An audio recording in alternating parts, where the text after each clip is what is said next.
পুকুরে মাছ যখন ছিপে উঠবেই না তখন গামলাতেই মাছ ধরব।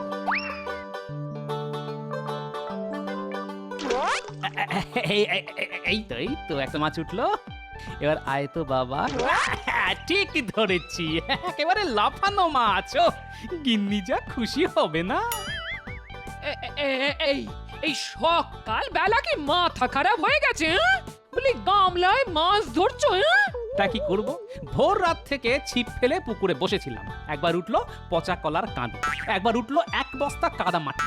এরপর বাজারে গিয়ে কিছু জিয়ল মাছ কিনে এই গামলায় রেখে দিলাম। এবার যত খুশি মাছ ধরো আর খাও। সঙ্গে একটা বড় ছাকনিও কিনে এনেছি। এবার থেকে এই ছাকনি দিয়ে জ্যান্ত মাছ ধরে তোমাকে খাও গিন্নি। তুমি হাসতে হাসতে রেঁধে দেবে, আমাকে আর বাজারে যেতে হবে না। তুমিও খুশি, আমিও খুশি। বলি আমি হাসতে হাসতে রাঁধবো না কাঁদতে কাঁদতে সেটা পরের কথা, কিন্তু তোমার যে মাথাটা একেবারে গেছে সে ব্যাপারে আমার কোনো সন্দেহ নেই। হ্যাঁ, ডাকবো নাকি শ্যামাপদ ওঝাকে? ঝেঁটা মেরে তোমার ভূত ছাড়াবে। হ্যাঁ, ঘোর কলি, ঘোর কলি। স্ত্রী তার স্বামী গোপালকে ঝেঁটা মারছে, তাও কাকে দিয়ে? একটা বদমাস ওঝাকে দিয়ে। সেটাও সবাই দেখবে। হায় হায়, জীবনটাই আর রাখবো না।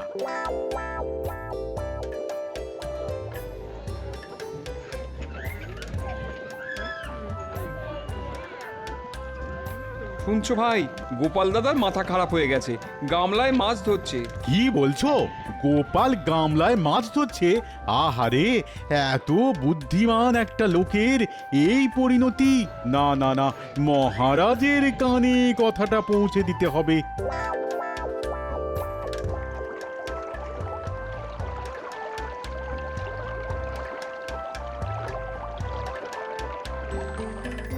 বুঝলে, মুখ হলো মনের আয়না। একজনের মুখ দেখলেই বোঝা যায় তার মনের অবস্থা ঠিক কি রকম। একদম ঠিক কথা বলেছেন মহারাজ। মুখ দেখেই মনের কথাটা টের পাওয়া যায়। এই যেমন গোপাল, ওর মুখের দিকে তাকিয়ে দেখুন, কেমন যেন ঘোলাটে ঘোলাটে, চুলে ভালো করে চিউনি দেয়নি, কেমন যেন একটা উদ্ভ্রান্ত লাগছে। কেন বলুন তো? আমার কিন্তু কেমন কেমন লাগছে। মন্ত্রীমশাই, আপনার মুখ দেখেও মনে হচ্ছে আপনার মনের মধ্যে একটা ষড়যন্ত্র চলছে। কেমন একটা ওই শয়তানি মার্কা হাসি লেগে রয়েছে। এতদিনে গোপাল একেবারে একটা ঠিক কথা বলেছে। আগে মহারাজ, আজ আপনাকে একটা গোপন কথা বলি। গোপালের মস্তিষ্কে একটু গোলমাল দেখা দিয়েছে। এটা আমার কথা নয়, লোকে বলা বলি করছে। রাজসভার একজন মাননীয় সদস্য সম্পর্কে এরকম একটা ধারণা থাকাটা কি উচিত মহারাজ? মন্ত্রী, তুমি কি বলতে চাইছো? আমি তো কিছুই বুঝতে পারছি না। গোপালের মাথা খারাপ হয়ে গেছে, এটাই কি তুমি বলতে চাইছো? আজ্ঞে মহারাজ, তাই বলতে চাইছি। আপনি গোপালকে জিজ্ঞেস করুন, ও আজ গামলায় মাছ ধরছিল কিনা। কি গোপাল, তাই নাকি? তুমি পুকুর ছেড়ে গামলায় মাছ ধরছিলে কেন? আসলে বয়স হয়ে যাচ্ছে তো, রোজ রোজ বাজারে যাওয়া, তারপর গিন্নির মুখ ঝামটা খাওয়া, এই বয়সে আর পোষাচ্ছে না মহারাজ। তাই ভাবলাম নিজের বাড়ির গামলাতেই যদি মাছ চাষ করি। এটা কি পাগলামির লক্ষণ মহারাজ? তোমার চাষ করা মাছ নিয়ে আমাদের একটা ভোজসভা হতেই পারে। মন্ত্রী, গোপাল পারে না এমন কিন্তু কোনো কাজ নেই। গোপালের মতো সবাই যদি নিজের নিজের বাড়িতে মাছ চাষ করতে পারত, তাহলে তো আর মাছের আকাল হতো না। আর বৃষ্টির জল ধরে রাখলেই এটা একমাত্র সম্ভব। মহারাজ, এইমাত্র একটা কথা আপনি বললেন, গোপাল পারে না এমন কোনো কাজ নেই। সেটা কি সত্যি গোপাল? হ্যাঁ, কিছুটা তো সত্যি বটেই। মহারাজ কি না বুঝে এই কথাটা বললেন বলে আপনার মনে হয়? তাহলে গোপাল, মহারাজকে একবার ষাঁড়ের দুধ খাইয়ে দাও দেখি, পারো কিনা। বাহ বাহ বাহ, চমৎকার একটা খাবারের কথা মন্ত্রীর মাথা থেকে বেরিয়েছে। রোজ রোজ গরুর দুধ খেতে খেতে মুখে আর রুচি নেই। একদিন তাহলে ষাঁড়ের দুধ খাওয়াই যায়। কি বলো গোপাল, পারবে তো? নইলে কিন্তু মন্ত্রীর কাছে তোমার সম্মান নষ্ট হয়ে যাবে। মন্ত্রী আমাকে কি বলল না বলল তাতে আমার কিছু যায় আসে না মহারাজ। আমি একটা কথাই জানি, মানির মান জুতো পেটা করলেও যায় না। আপনাকে আমি ষাঁড়ের দুধই খাওয়াবো, কিন্তু জোগাড় করতে যে আমার 10 দিন সময় লাগবে মহারাজ। আর এই সময়টা আমি রাজসভায় আসতে পারবো না। কেউ যেন আমার বাড়ি গিয়ে আমাকে বিরক্ত না করে। নিশ্চয়ই নিশ্চয়ই 10 দিন সময় তোমায় দেওয়াই যায়। এই মন্ত্রী, ভেবে দেখো, গোপালের আনা ষাঁড়ের দুধ তুমি খাবে তো? ষাঁড়ের দুধ খেতে পারবো কিনা জানি না, কিন্তু এই 10 দিন একটু ঝামেলা মুক্ত থাকতে পারবো মহারাজ। অন্তত কেউ আর আমার সব কাজে নাক গলাতে আসবে না। বাপরে, যেন মুক্তি পেলাম। মহারাজ, মন্ত্রীমশাইকে বলে দিন আমি ষাঁড়ের দুধ খাওয়াতে পারলে যেন মন্ত্রীমশাই আপনার সামনে নিজের অন্তত একটা কান কেটে আপনাকে উপহার দেয়। বাকি কানটা থাকুক, এর পরে কাটবো।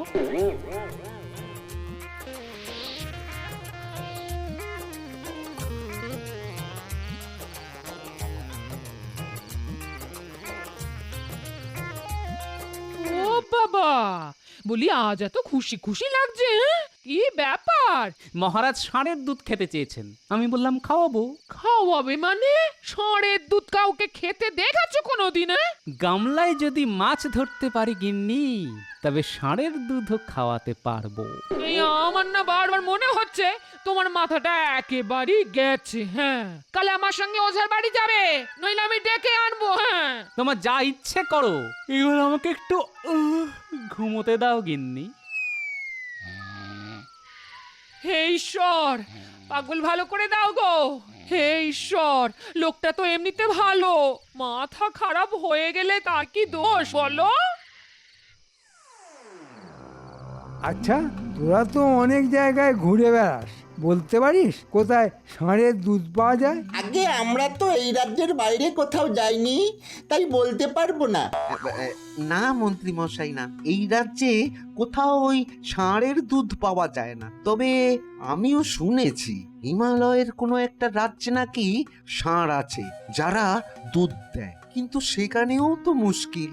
সেই দুধ খেলে নাকি মাথায় শিং উঠে যায়। আচ্ছা, হিমালয়ে যাওয়ার রাস্তাটা কি জানিস? কেন জানবো না? আমাদের রাজ্য ছাড়িয়ে নবাবের মহল, সেটা বাম দিকে রেখে প্রথম ডান দিকে, তারপরে পূব দিকে, তারপর পশ্চিম দিকে গিয়ে যাকে জিজ্ঞাসা করবেন সেই বলে দেবে হিমালয় রাজ্যটা কোথায়, ওরাই দেখিয়ে দেবে। 10 দিনের মধ্যে ফিরে আসা যাবে? মাথা খারাপ, 1 মাস যেতে 1 মাস আসতে। না, গোপাল এর মধ্যে ফিরতে পারবে না। আমরা যে এত খবর দিলাম তার জন্য মোহর দেবেন না? গোপাল আগে মহারাজকে ষাঁড়ের দুধ খাওয়াক, তারপর তো মোহর পাবি। আর একটা কথা, গোপালের বাড়ির ওপর নজর রাখবি, কোথায় যায়, কার সঙ্গে দেখা করে, তার সমস্ত খবর আমার চাই, বুঝলে?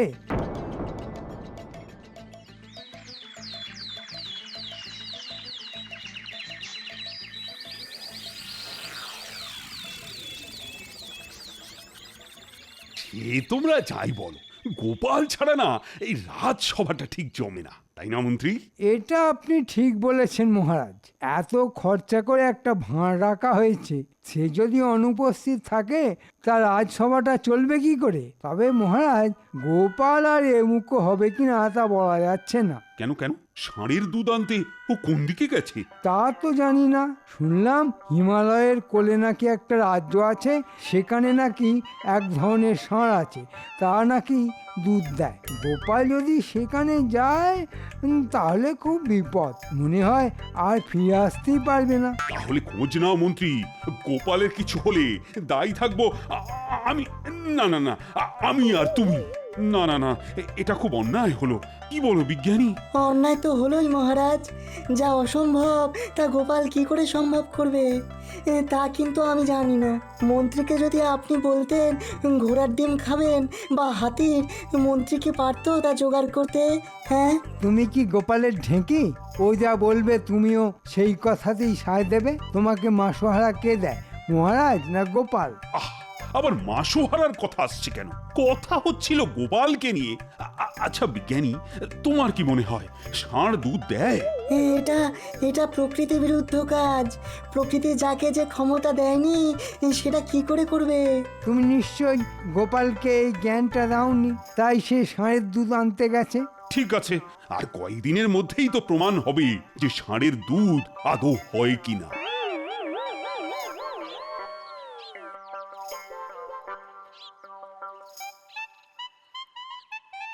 কি গো, বলি চাকরিটা কি গেল?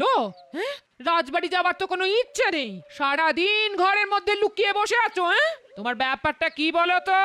হ্যাঁ, আমার আর বাইরে বেরোনোর কোনো উপায় নেই। তুমি বরং একটা কাজ করো, কাপড়ের এই পট্টিগুলো পেটে বেঁধে দাও তো, দেখে যেন মনে হয় আমি আর কয়েকদিনের মধ্যেই সন্তান প্রসব করব। হায় ভগবান, এ তুমি কি করলে? মাথাটার সঙ্গে পেটটাও খারাপ করে দিলে। আরে পেট আবার কবে খারাপ হলো? বলছি পেটে একটা মোটা কাপড়ের পোঁটলা বেঁধে দাও। তার মানেই তো সেটা। তার মানে কি? পেটে কি হয়েছে? ন্যাকামি করো না, পেটে পুটলি বেঁধে তুমি কি বোঝাতে চাইছো? হ্যাঁ, যা বলছি তাই করো তো, পরে বুঝবে। মহারাজকে ষাঁড়ের দুধ খাওয়ানোর এছাড়া আর কোনো উপায় নেই। এই দেখ, এই তুমি নিজে কখনো ষাঁড়ের দুধ খেয়েছো? দেখো গিন্নি, আমি চাইলে না বাঘের দুধও খেতে পারি, খাওয়াতেও পারি। তোমাকে যে কাজটা বলছি তাই করো তো, তারপর সব বুঝিয়ে দেবো।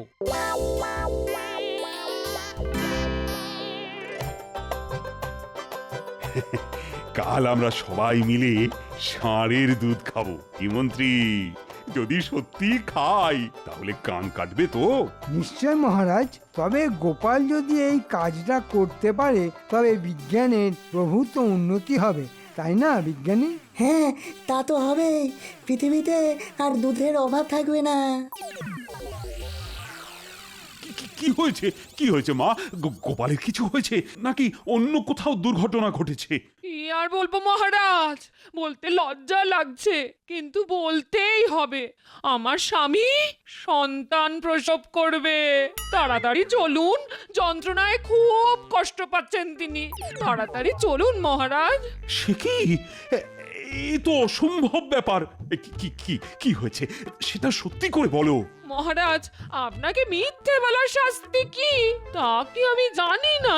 তবে তো এক্ষুনি যেতে হয়। মন্ত্রী, বিজ্ঞানী, পণ্ডিত সবাই সবাই চলো, গোপালের সন্তান প্রসব দেখে আসি।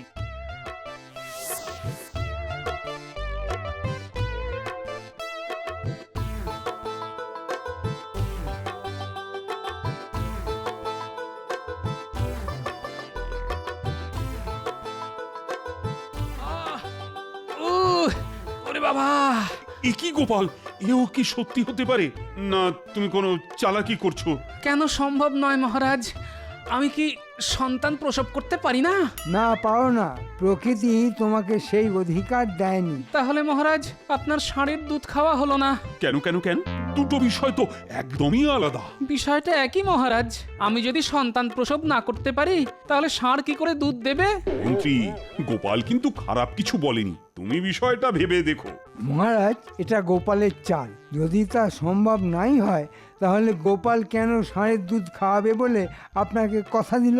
ও বলতেই পারতো, না মহারাজ, ষাঁড় কখনো দুধ দিতে পারে না। মন্ত্রীর এই যুক্তিটাও তো অস্বীকার করা যায় না। এখন তাহলে উপায়? না মহারাজ, এর মধ্যে কোনো কিন্তু তঞ্চকতা করে ভুল বোঝাতে পারবে না। এটা রাজদ্রোহিতার চাইতেও বেশি অপরাধ। আরে আরে, তুমি এত রেগে যাচ্ছ কেন?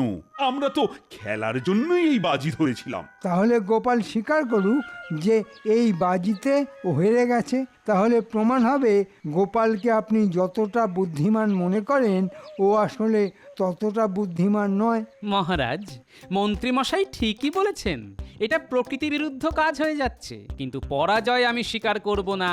আমি যখন আপনাকে কথা দিয়েছি আপনাকে ষাঁড়ের দুধ খাওয়াবো, তখন খাওয়াবোই। আপনি আমাকে একটা দিন সময় দিন মহারাজ। বেশ, কেউই যখন হার স্বীকার করবে না তখন তাই হোক। গোপাল আমাদের যত খুশি ষাঁড়ের দুধ খাওয়া, এতে আমার কোনো আপত্তি নেই।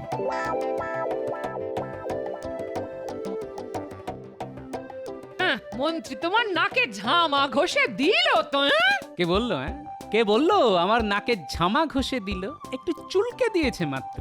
সে তুমি যাই বলো, মন্ত্রীর কাছে একেবারে লেজে গোবরে হয়ে গেছো। হ্যাঁ হ্যাঁ, তা তুমি বলতে পারো, কিন্তু শেষ হাসিটা যে আমি হাসবো, দেখে নিও। সে তুমি যাই দেখাও না কেন, আমি যা বোঝার বুঝে গেছি। হ্যাঁ, কিছুই বোঝনি, এবার বুঝবে।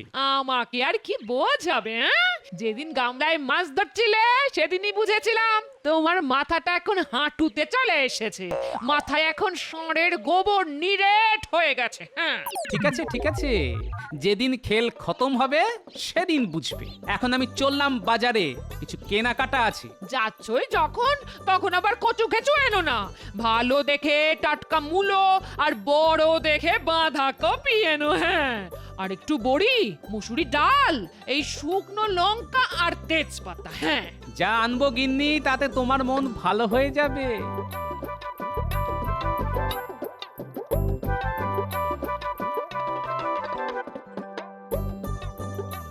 কি মহারাজ, ঠিক বলেছিলাম কি না? গোপাল আপনাকে ষাঁড়ের দুধ খাওয়াতে পারবে না, তাই হলো তো? আমি জানতাম পারবে না, তাই তো বাজি লড়লাম।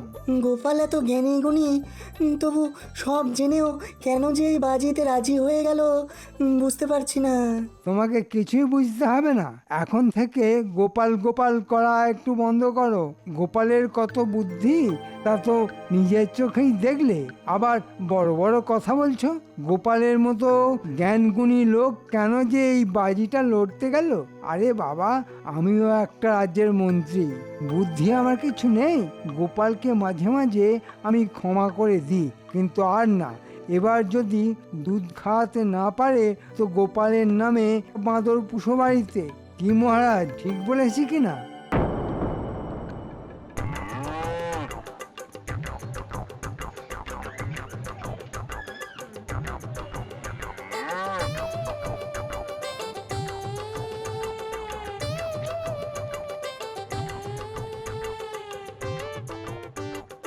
আরে ভালো দুধ দিবি কিন্তু, নইলে মহারাজের কাছে আমার একেবারে মান চলে যাবে।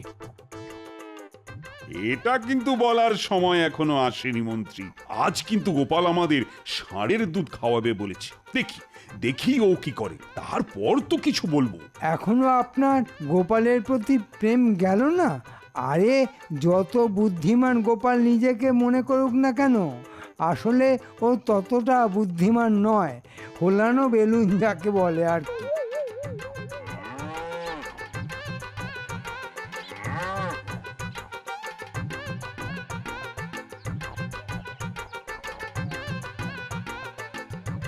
তোর একটা নাম দিতে হবে।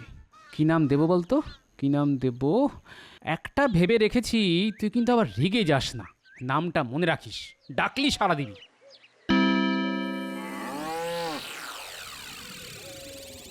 আপনি কি ভেবেছেন গোপাল আর রাজসভায় আসবে? না আসার কি আছে, গোপাল কিন্তু পালানোর লোক নয়, তুমি দেখে রেখো। এ আপনি যাই বলুন না কেন, গোপাল আর আপনার সামনে এ মুখ দেখাতে পারবে। মহারাজের জয় হোক। এই নিন মহারাজ, আপনার ষাঁড়ের দুধ, একদম খাঁটি। খেয়ে দেখুন আমার ষাঁড়ের দুধ খেতে কেমন। কি আশ্চর্য, তুমি ষাঁড়ের দুধ মহারাজের জন্য নিয়ে এসেছো? আমার ষাঁড়ের দুধ আমি আনবো না তো কি আপনি আনবেন? তোমাকে ঠিক বিশ্বাস করতে পারছি না। মানে এই দুধ আমি খাবো? কেন খাবেন না মহারাজ? আমি কি আপনাকে এই দুধ খাইয়ে হত্যা করতে চাইবো? আচ্ছা আচ্ছা, এই দুধ আমিও খাবো, আপনিও খাবেন। নিন, খান।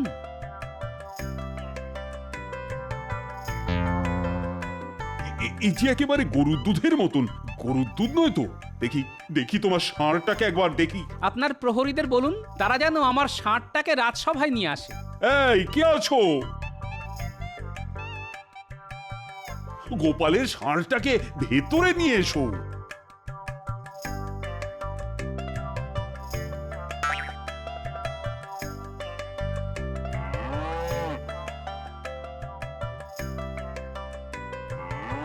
মহারাজ, গোপাল আবার ধোঁকা দিল।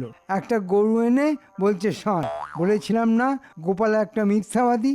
এবার আপনি নিজের চোখেই দেখলেন তো। মহারাজ, গোপাল কখনো মিথ্যে কথা বলে না। এটা আমার ষাঁড়। কি করে এটা ষাঁড় হয়? আমি নিজের চোখে দেখছি একটা গরু আমার চোখের সামনে দাঁড়িয়ে আছে। তাহলে আমি কি ভুল দেখছি? মহারাজ, এটা গরু না বলদ তা আমার জানা নেই, আমি এর নাম দিয়েছি ষাঁড়। এই ষাঁড়ের দুধ আপনাকে খাইয়েছি মহারাজ। এবার আবার তঞ্চ কথা করলো গোপাল। গরুকে ষাঁড় সাজিয়ে এনেছে বেটা। কি আশ্চর্য, আমার গরুর নাম যদি আমি ষাঁড় রাখি তাতে মন্ত্রী মশাইয়ের কেন আপত্তি তা তো বুঝতে পারছি না। মহারাজ, আপনি কি বলে দিয়েছিলেন পুস্তকে বর্ণিত এক ধরনের বিশেষ প্রাণীর দুধ আপনি খেতে চান, যাদের ষাঁড় বলা হয়? তা তো বলেননি। হ্যাঁ, আপনি ষাঁড়ের দুধ খাবেন, তা আমি ষাঁড়ের দুধ আপনাকে খাইয়েছি। এতে কোনো অন্যায় তো আমি দেখতে পাচ্ছি না। এমনকি আপনি বাঘের দুধ চাইলেও খাওয়াতাম, তখন আমি গরুর নাম বাঘ রাখতাম। হ্যাঁ, মন্ত্রী, একটা কথা তোমায় স্বীকার করতেই হবে, গোপালের যুক্তি কিন্তু অকাট্য, আর বাজির রায় ওর পক্ষেই গেল, তাই না বিজ্ঞানী? ঠিক বলেছেন মহারাজ, যুক্তিশাস্ত্র অনুযায়ী গোপাল যা বলেছে তাকে উপেক্ষা করা যাবে না। হ্যাঁ, তাহলে জয় হলো তো গোপালেরই। একেই বলে যুক্তির মার। তা মন্ত্রীর কান কাটার কি হলো গোপাল? যার দুকানি কাটা তার আর কোন কানটা কাটবেন মহারাজ? তবে এখন থেকে ওকে রাজসভায় কানে তুলো দিয়ে আসতে বলবেন, কোনো কিছুই যেন ওর কানে না ঢোকে মহারাজ।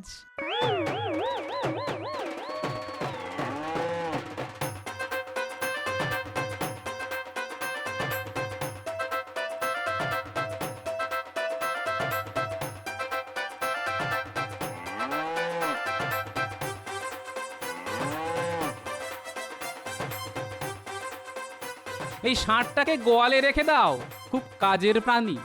আর পারা যায় না, আর পারা যায় না। এখন আবার গরুকে ষাঁড় বলছে? হ্যাঁ? হায় ঈশ্বর, এই পাগল মানুষটাকে নিয়ে আমায় ঘর করতে হবে সারা জীবনে। এই শোনো, কাল বাড়ি থেকো, শ্যামা ওঝাকে নিয়ে আসবো। কোনো কারো আপত্তি শুনবো